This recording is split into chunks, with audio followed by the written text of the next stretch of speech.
Hello बच्चों, कैसे हैं आप सभी। उम्मीद करता हूं आप सभी बहुत अच्छे होंगे। मेरा नाम है अभिषेक, एवी स्मार्ट स्टडी से।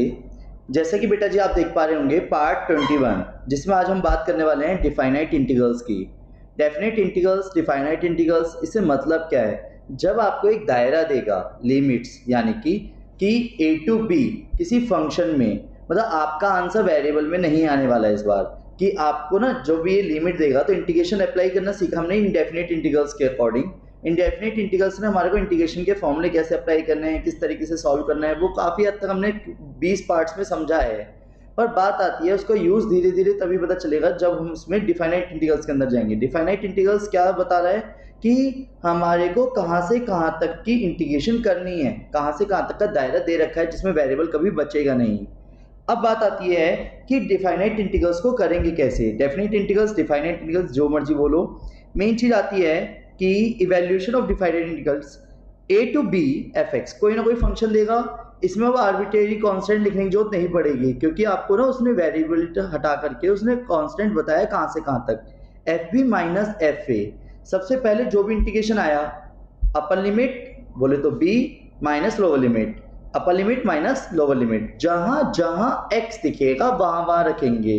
बात आती है किस तरीके से करेंगे, इसके लिए कुछ एग्जांपल्स लेते हैं बेटा जी। पर पहले ना आप ये सारे एग्जांपल्स देख लीजिए, मैं ये सारे एग्जांपल्स कराने वाला हूँ, ठीक है।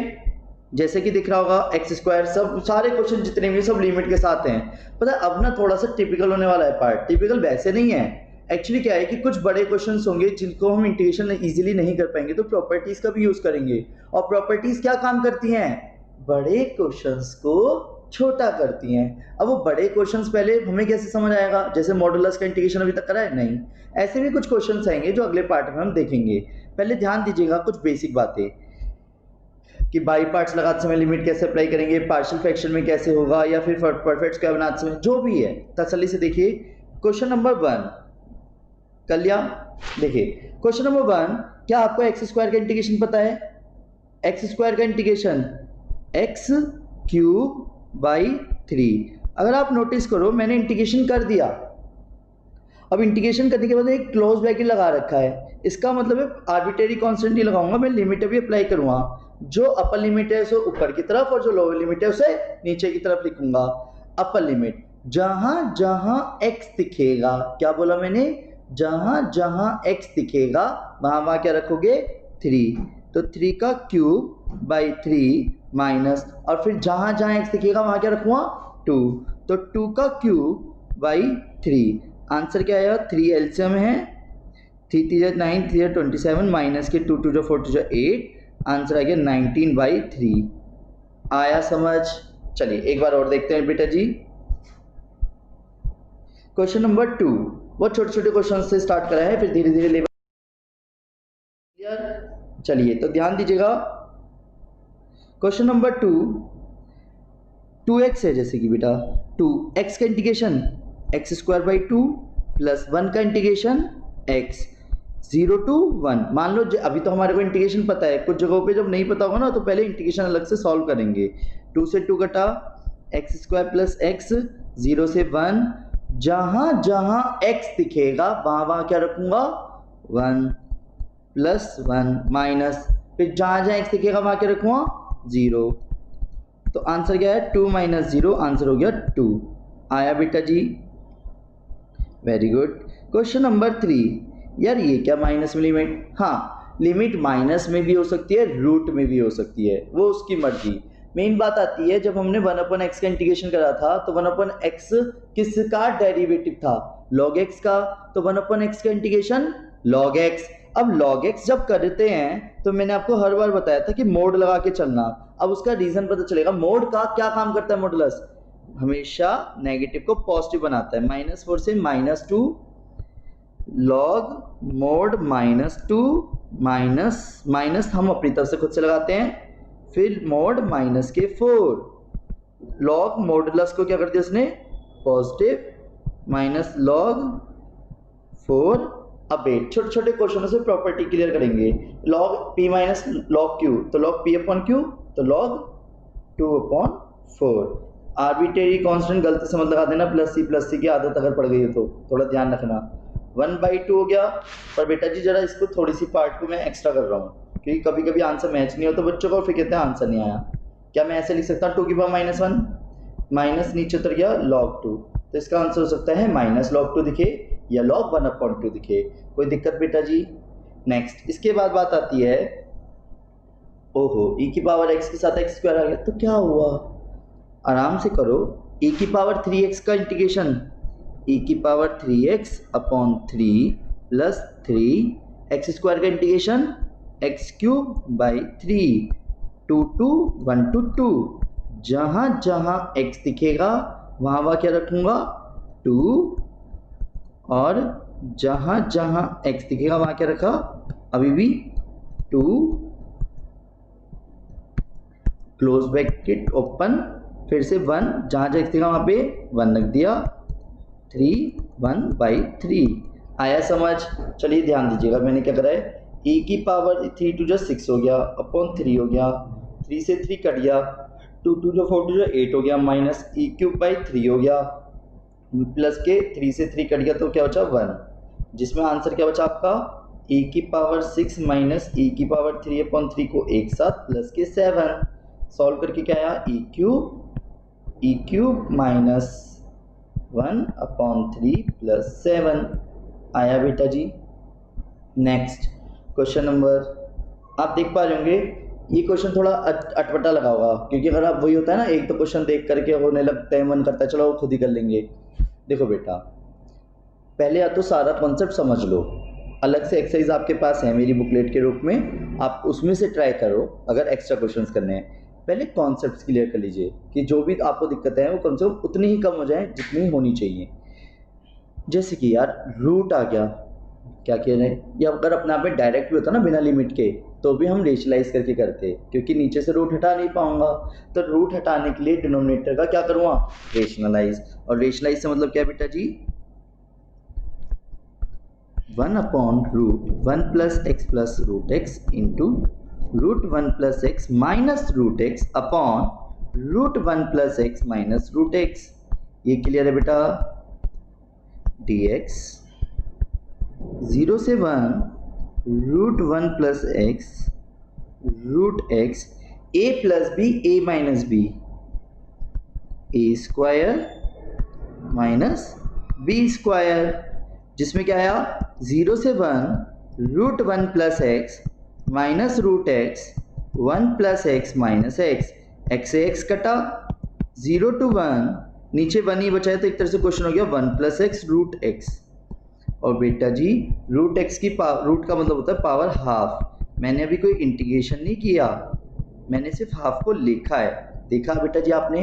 अब ध्यान दीजिएगा 1 प्लस एक्स के होल की पावर 3/2 2/3, एक्स की पावर 3/2 2/3 के होल की पावर 0 to 1, मतलब अपर लिमिट माइनस लोअर लिमिट। तो जहाँ जहाँ x दिखेगा वहाँ क्या रखूँगा 1, और फिर जहाँ जहाँ x दिखेगा वहाँ क्या रखूँगा 0। तो पहले तो 1 प्लस 1 की पावर 3/2 माइनस 1 की पावर 3/2, क्लियर? 2/3 पहले बाहर करके पहले अपर लिमिट रखी, माइनस जब सारा 0 रखो ना तो सब 0 नहीं होने वाला, ध्यान से देखो, यही गलती करते हैं आजकल के बच्चे।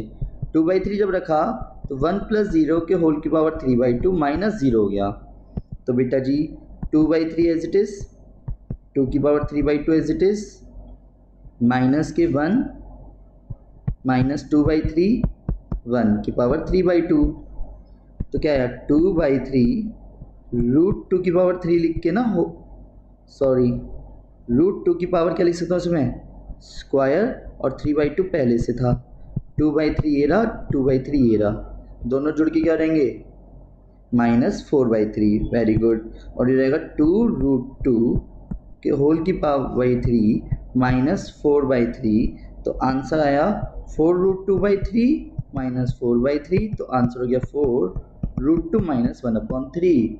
आया समझ? देखो बेटा इंटीग्रेशन कोई हार्ड नहीं था, बस मैंने लिमिट अप्लाई करना सिखाया है। अब इसके अकॉर्डिंग ना अब मैं कुछ ट्रिगोनोमेट्रिक फंक्शन से रिलेटेड कर रहा हूँ, जिसके में ट्रिगो नहीं है वो मत देखना, ठीक है? पर यह है कि अब कुछ कॉन्सेप्ट्स को हम स्ट्रॉन्ग करेंगे यहाँ से। जो पुराने क्वेश्चंस देखे हैं उसको लिमिट के साथ हम लिंक कर रहे हैं बस। क्लियर? चलिए, tan स्क्वायर एक्स या tan स्क्वायर एक्स किसका डेरिवेटिव तो किसी का नहीं था। tan स्क्वायर एक्स को क्या लिखा जा सकता है सोचो, वही 3 मेजर फॉर्मूले, sine square theta plus cos square theta equal to 1, 1 plus tan square theta equal to sec square theta, 1 plus cot square theta equal to cosec square theta. तो tan स्क्वायर थीटा को पहले आप किस में break करोगे, sec square theta ना लिख के x लिखना, याद रखना x के रेस्पेक्ट में इंटीग्रेशन होता है x के ही होगा। sec स्क्वायर x का इंटीग्रेशन tan x होता है और -1 का x, फिर क्या आएगा 0 to π/4। तो जहाँ जहाँ x होगा वहाँ क्या लिखूंगा π/4 माइनस π/4 माइनस tan 0 माइनस 0। बस आपको वैल्यूज याद होनी चाहिए ट्रिगो के टर्म्स में। tan 45 डिग्री की वैल्यू 1 माइनस π/4 0 माइनस 0, तो आंसर हो गया 4 माइनस π/4। क्लियर? नेक्स्ट बेटा जी, ओफो, साइन स्क्वायर एक्स को 1 माइनस कॉस स्क्वायर लिख के समझदारी तो दिखाऊंगा नहीं। आपको ध्यान हो, शुरुआती पार्ट्स में मैंने आपको बताया था कि साइन स्क्वायर को कैसे लिखा जा सकता है, याद दिलाता हूँ। 1 minus cos 2 theta is equal to 2 sine square theta, याद, जिसमें कि साइन स्क्वायर थीटा को 1 minus cos 2 theta divide by 2 लिख सकता हूँ। क्लियर?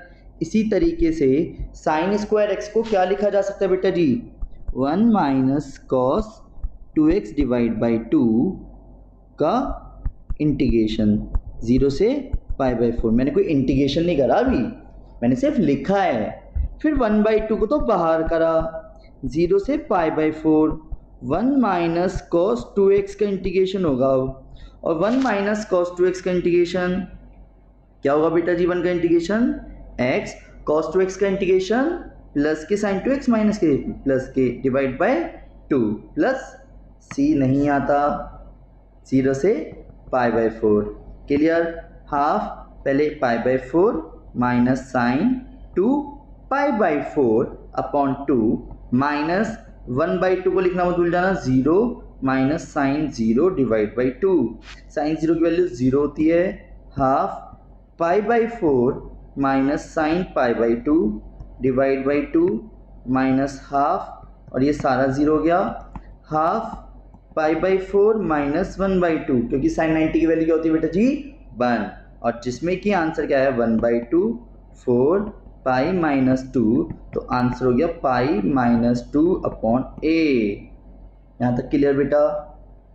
नेक्स्ट क्वेश्चन नंबर, अरे यार अब तो 2 ट्रिगो एक साथ जुड़ गए। वही वाली बात कि आपको फॉर्मूले याद होने चाहिए, बस आपको वही सारी चीज़ें याद दिला रहा हूँ कि क्वेश्चंस लिमिट के साथ चलने हैं, पुराने क्वेश्चन ही।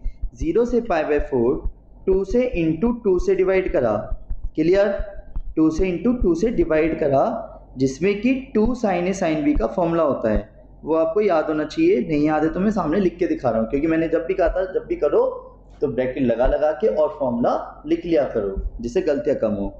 2 साइन ए साइन बी, 2 साइन ए साइन बी का फॉर्मूला होता है cos A minus B minus cos A plus B.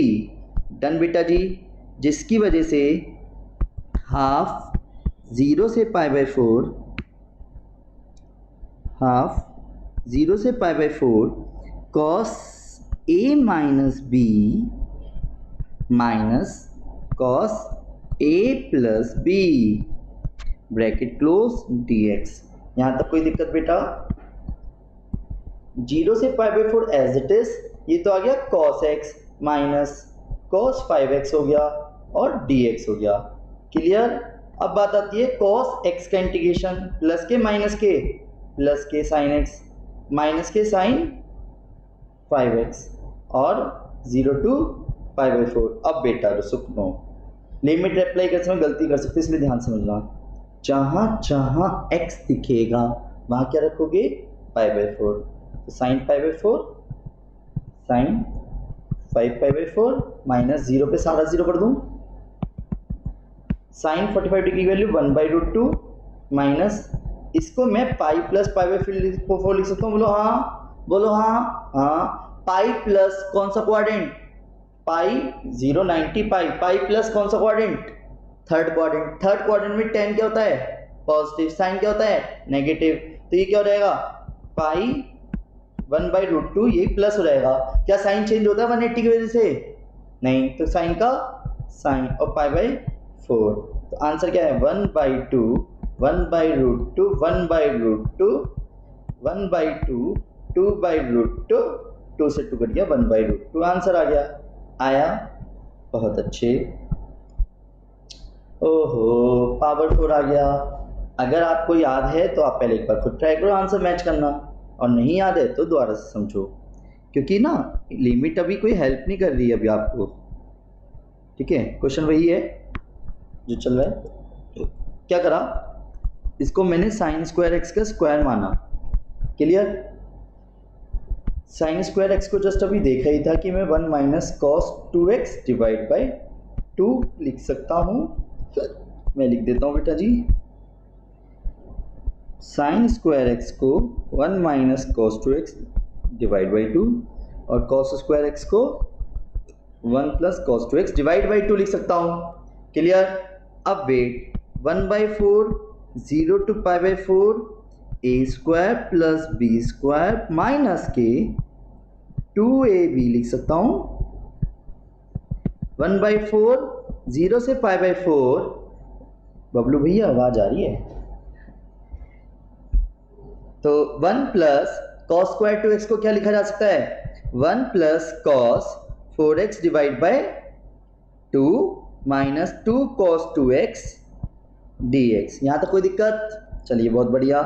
1/4 0 से π/4, 2 एलसीएम लिया, 2 plus 1 plus cos 4x minus के 4 कॉस 2x dx हुआ। 1/8 तो बाहर हो गया, 0 से π/4, 2 plus 1 3 cos 4x minus 4 cos 2x। एक बार दोबारा देखें, कुछ मिस्टेक तो नहीं है।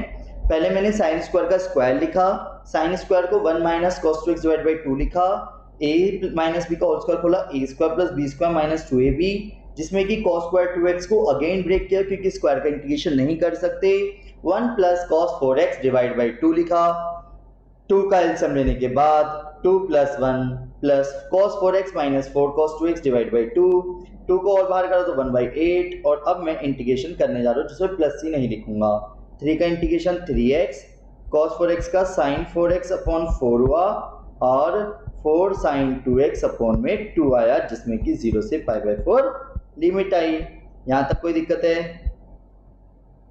अब जिसमें की बात आती है बेटा जी 1/8, तो जहां जहां x दिखेगा वहां क्या रखूंगा, π/4, 3 π/4 sin 4 π/4 अपॉन 4 माइनस के 2 sin 2 इंटू π/4, फिर माइनस लगाया, 0 करने से ये 0 और यहाँ तक कि ये तक 0 हो गया। यहाँ तक कोई दिक्कत? 1/8 अपनी जगह पे है, जिसमें क्या आया बेटा जी 3 π/4 अपनी जगह पे, साइन पाई की वैल्यू 0 होती है, माइनस 2 इंटू π/2, तो अपॉन 4 एज इट इज था इसका बेटा। ये क्लियर है यहाँ तक? साइन π/2 की वैल्यू 1 होती है, तो आंसर हो गया 1/8 3 π/4 माइनस के 2। आंसर आया समझ? इसमें एलसीएम लेके 4 को बाहर करना एक अलग बात हो गई। देखना एक बार पूरा क्वेश्चन देख लीजिए, ठीक है? चलिए नेक्स्ट। ओफो, बाई पार्ट्स लगेगा बेटा यहाँ तो।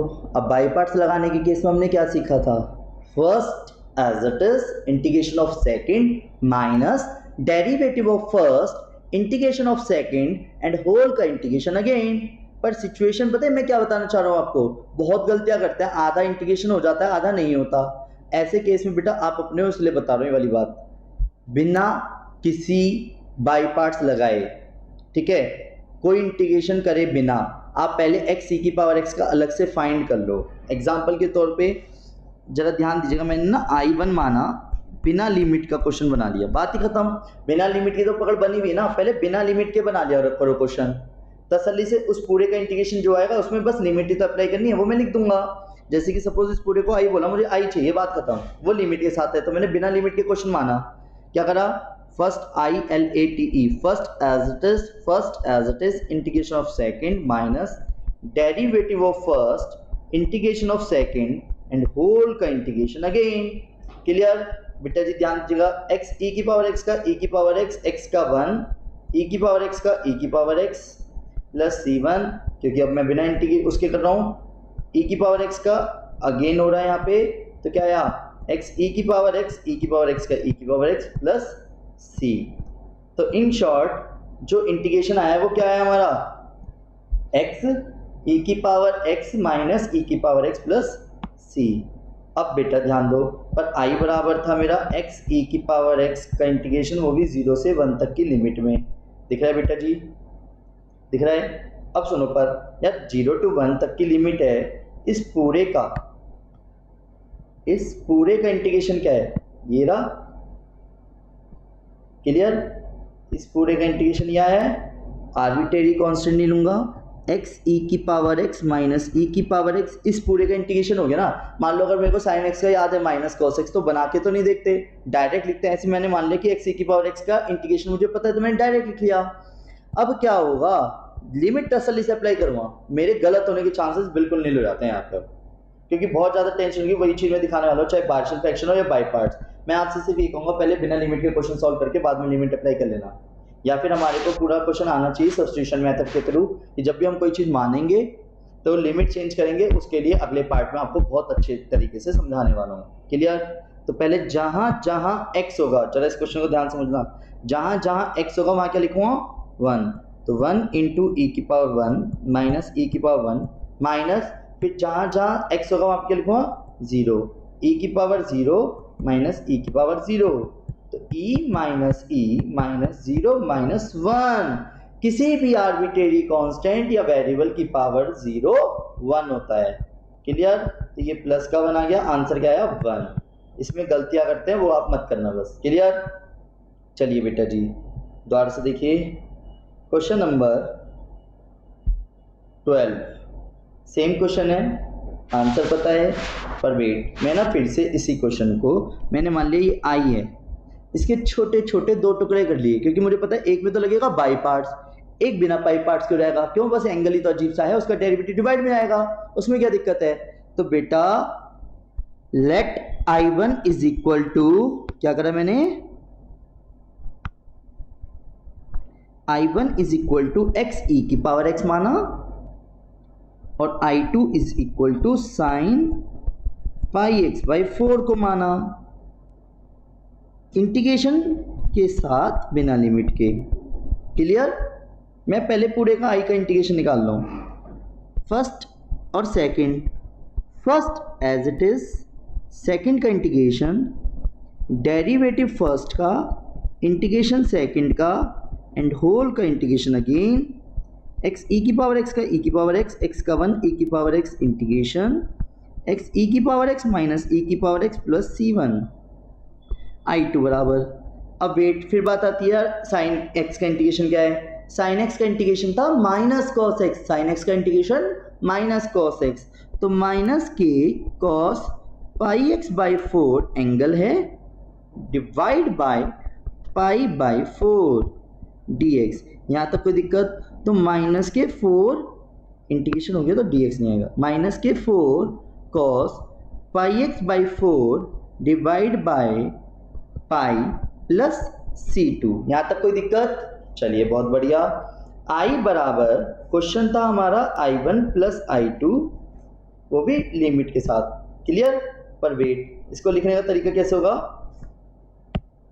ध्यान दीजिएगा बेटा जी।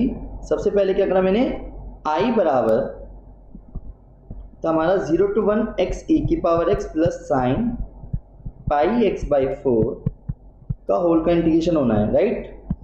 इस पूरे का इंटीग्रेशन ये रहा, इस पूरे का इंटीग्रेशन ये रहा।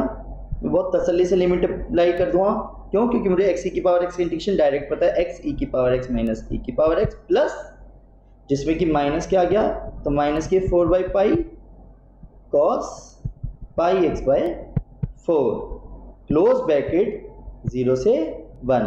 और 0 से 1 में कैसे करूँगा बेटा जी, सबसे पहले जहाँ जहाँ x दिखेगा, क्या बोला मैंने, जहाँ जहाँ x दिखेगा वहाँ क्या रखूँगा 1, e की पावर 1, e की पावर 1, -4/π cos π/4, फिर माइनस, फिर जहाँ जहाँ x दिखेगा वहाँ क्या रखूँगा 0, e⁻0 -4/π cos 0। क्लियर। जल्दबाजी में cos 0 की वैल्यू 0 लिख देते हैं और बंदे ज़्यादातर यहाँ पे e⁻0 को 0 लिख देते हैं। प्लीज़ इस वाली चीज़ पे ध्यान देना, इसलिए इस पूरे क्वेश्चन को कंप्लीट दिखा रहा हूँ और ये आपका डाउट बना होगा अगर आप चाहे बुक से भी अपनी कर लेते तो। 0 हो गया, -4/π हो गया, cos π/4 हो गया, माइनस माइनस +1 प्लस 4/π और cos 0 की वैल्यू 1 होती है। क्लियर बेटा जी। जैसे कि आप देख पा रहे होंगे -4/π cos π/4 की वैल्यू है 1/√2 प्लस के 1 प्लस 4/π, आंसर हो गया -2√2/π प्लस के 1 प्लस के 4/π और एलसीएम लिया पाई का तो क्या आया -2√2 प्लस के पाई प्लस 4। तो देखा जाए आंसर एक साथ ऐसे लिखा जा सकता है 4 - 2√2 plus pi whole divide by pi. आया बेटा जी। चलिए, तो मतलब जो जहाँ पे टेंशन हो रही है, तो पता है मैंने क्या करा, मैंने पूरे क्वेश्चन में उतरे दोनों पोर्शंस को अलग अलग माना और बहुत तसल्ली से इंटीग्रेशन करा। आया बेटा जी समझ। उम्मीद करता हूँ ये वाला आपको समझ आ रहा है। बस अपना दो क्वेश्चनों को ध्यान से और देख लीजिए बस, ठीक है। तो क्वेश्चन नंबर 13, चलिए बेटा जी क्वेश्चन नंबर 13 देखते हैं। क्वेश्चन नंबर 13 में जैसा कि आप देख पा रहे होंगे पार्शियल फ्रैक्शन जैसा दिख रहा है। मैं इसे दो तरीके से कर सकता हूँ, इनटू करके परफेक्ट स्क्वायर बना के भी कर सकता हूँ। पर बेटा जी यार फिर वही वाली बात आती है, पार्शियल फ्रैक्शन से सीखो ना, अगर दिख रहा है फैक्टर बने हुए हैं आदत वैसे डालो। तो क्या करा बेटा मैंने, थोड़ा सा साइज बड़ा करते हैं अब, ठीक है। देखो आई मैंने क्या करा, बिना लिमिट के क्वेश्चन ले लिया। आई बराबर 1/x + 1 x + 2 dx। यहाँ तक कोई दिक्कत। इसमें फिर मैंने क्या करा, लेट ये भी है आई, ये I1 माना, ये I माना। I1 की जगह पे अब मैंने क्या देखा कि पार्शियल फ्रैक्शन को इस तरीके से लिखना होता है, 1/x + 1 x + 2 को किस तरीके से मानना चाहता हूँ मैं, a/x + 1 प्लस b/x + 2। जैसा कि आप देख पा रहे होंगे 1/x + 1 x + 2 मैंने एलसीएम लिया x + 1 और x + 2 का, तो a के साथ क्या चला गया x + 2 और b के साथ क्या चला गया x + 1। क्लियर। एलसीएम जो लिया हुआ है वो कट गया, तो 1 = a x + 2 plus b x + 1। तो जहां जहां बहुत इजी वे में बताया था कि कोई ऐसी वैल्यू रखो x की जिससे a 0 हो जाए और या फिर b 0 हो जाए। तो मुझे अगर x + 2 को 0 करना है तो x की जगह क्या रखूं -2। अगर मान लो x + 1 को 0 करना है तो x की वैल्यू क्या रखूं -1। तो जहां जहां x दिखेगा वहां क्या रखा -2 + 2 और प्लस b -2 + 1। तो 1 = 0 प्लस माइनस के 1, तो b की वैल्यू क्या आ गई बेटा -1, ठीक है। और जब -1 रखा तो जहाँ जहाँ x है वहाँ पे -1, तो a -1 + 2 + 0, तो a की वैल्यू क्या आ गई 1। a और b को, a को उठा के यहाँ रखा और b को उठा के यहाँ रखा, तो 1/x + 1 x + 2 = 1/x + 1 -1/x + 2, जिसमें कि बेटा जी I1 बराबर था इंटीग्रेशन ऑफ x + 1 x + 2 का इंटीग्रेशन, तो ये भी कहेगा 1/x + 1 का इंटीग्रेशन -1/x + 2 का इंटीग्रेशन, यस और नो। और इंटीग्रेशन बेटा जी क्या आया log x + 1 minus log x + 2 + c। बेटा एक और चीज ध्यान दो जरा, log p/q की property log p/log q + c।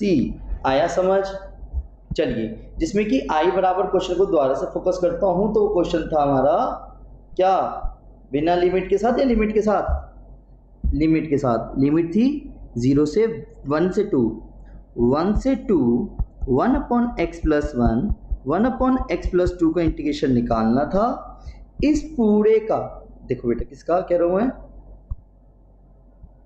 इस पूरे का जो इंटीग्रेशन आया है वो हमें पता है पहले से। अब क्या है इस पूरे का इंटीग्रेशन, दिख रहा होगा जस्ट ऊपर, log x plus 1 upon x plus 2 close bracket 1 से 2 डन। और जहां जहां x दिखेगा वहां क्या रखा होगा में 2, तो log 2 plus 1 upon 2 plus 2 minus log 1 plus 1 upon 1 plus 2। यहाँ तक कोई दिक्कत? log 3 upon 4 minus log 2 upon 3 और log p अपॉन q की log p minus log q की प्रॉपर्टी, बोलो बोलो बोलो बोलो, log p upon q upon q, p upon q log सबसे नीचे वाला सबसे ऊपर चला गया तो 9/8 आया समझ? Very good. अब ये लास्ट क्वेश्चन है बेटा जी, जो इस क्वेश्चन में मैं समझाने जा रहा हूँ उसे ध्यान से समझना, क्योंकि मैं इस वाले क्वेश्चन को दूसरे तरीके से फिर से करूँगा अभी, क्योंकि इसके अंदर एक छोटी सी बात है, लिमिट चेंज करना भी सीखेंगे। पर बात आती है, मैं ना पहले से एक तरीका ये दिखा रहा हूँ जिस तरीके से हमने अभी माना नहीं, कोई सब्स्टिट्यूशन नहीं करा, बिना सब्स्टिट्यूशन के सारे क्वेश्चन चले हैं। देखो बहुत ज़्यादा इंपॉर्टेंट है क्वेश्चन, प्लीज़ ध्यान समझना, चाहे मैं 15-20 मिनट इसी बात पे लगाऊंगा। क्लियर? देखो जरा, लेट I1 बराबर बिना कोई लिमिट के मैंने ये क्वेश्चन मान लिया। क्लियर?